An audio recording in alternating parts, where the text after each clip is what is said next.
Hey, I'd like to say just a few things about learning other people's songs. Learning other people's songs. You know, we learned to write songs by learning to play other people's songs, right? I'd say most of, if not all of us, learned to write songs by learning to play other people's songs, right? For me, you know, a long time ago it was John Denver, James Taylor, the Eagles, the Jackson Browns, and early on, you know, the songs of the 70s was kind of my first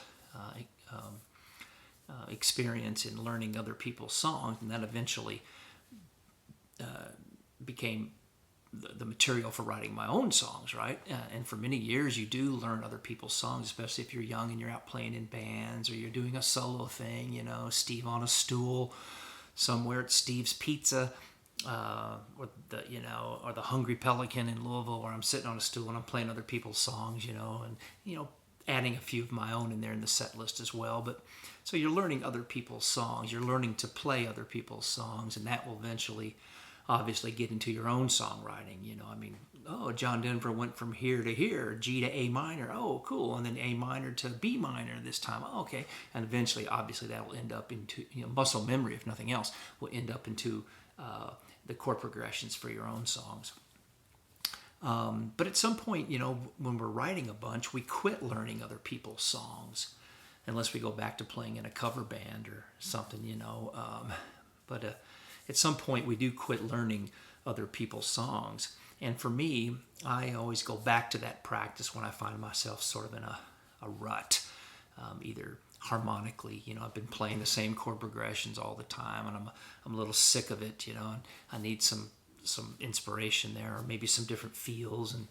But I've made it a lifelong practice to learn other people's songs when I find myself in that situation. And for me, it's usually about chord progressions. It's usually, something new that will inspire me to find melodies for new modes of expression. And those chord progressions usually end up in, 2, 4, 6, or 8 measure wheels is what I call them, wheels.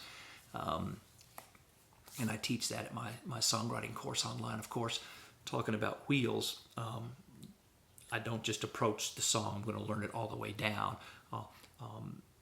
I'll usually find something in there that intrigues me enough. And for me, it's about, I'll go to these song books that you can still get. Certainly can get this material online. I like the Hal Leonard books. They're really good for guitar fingerings, and the guitar chords are usually pretty good. Usually really good as far as being the kind of chords, correct fingerings for the songs that you're having to learn. So these work really well. You got your Burt Bacharach anthology, of course. All the different chord progressions there. Again, the chord fingerings above that. There's a bunch of these. Your Paul Simon's deal. Of course, you got your James Taylor's. Lots of great stuff in here, of course. But for me, it's about learning other people's songs, not just playing other people's songs. So what's the difference? So when you're learning other people's songs, for me, it's about being deliberate and intentional with the material. You're not just learning the songs to play out necessarily, but you're being deliberate and intentional with the material. So I'm isolating those moments that intrigue me in some way while I'm playing the song. I'm learning the song, but there's moments, again, harmonically, maybe it's a 2 measure, 4 measure, 6 measure, whatever, that I've never quite done before.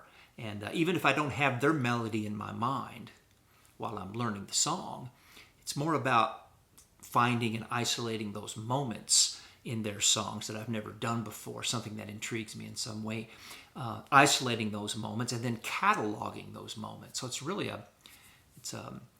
it's a real intentional, deliberate process, right? You isolate those moments that intrigue you, and then catalog those moments, or what's called cataloging your obsessions. Something about that movement I'm obsessed with. And for me, I'll catalog those chord progressions in a journal or a book. And I'll I'll write the chord progression out. Maybe we got "I'm Glad There Is You," wonderful American standard song there, and then in those moments, 2 or 4 chord moment, I will maybe take and actually write the chord fingering out for those chords that I want to learn. I got a lot of these. Yeah, Waltz for Debbie. So there's just certain moments for me that really intrigue me and inspire me, and I want to learn those. Again, just little wheels in those songs, not the whole song necessarily. And I'll catalog those things, and then I'll go back and practice those. It doesn't mean you have to do it a long time, but just practice those moments. The practice method is called chunking, where you're just learning moments, learning those isolated moments in the song that you find intriguing. You're chunking. You're not just learning the whole song to play. At least I don't. But you're, again, cataloging those obsessions and then playing those wheels. And then when you do that enough and get them under your fingers, it's undoubtedly going to show up in your writing as well. Those opportunities will present themselves in your writing. You'll go, oh, here's an opportunity maybe to use that chord progression that Bacharach used, or that, it's a sort of a James Taylor moment, or Paul Simon did this in this song. And so that does 2 things, right? It gives you an opportunity to give credit where credit is due, and also pass on the best practices of those best writers that came before you, because they stole it from somebody, and they stole it from somebody, and so amateurs borrow and genius steals, right? Or talent borrows and genius steals. I guess you could think of it that way as well. So steal away, and be able to, and maybe in some cases, be able to give credit where credit's due, and just say, oh, well, I appreciate that, but this is really just something that I stole from the Beatles, whatever. So again, it's about being deliberate and intentional with learning other people's songs and cataloging those moments so that you can practice them, and then they will end up inevitably in your own songwriting. And if we're lucky enough to steal from the right people and incorporate that into our own writing, in some mysterious way, we'll start sounding like ourselves. Very interesting. So I hope that helps.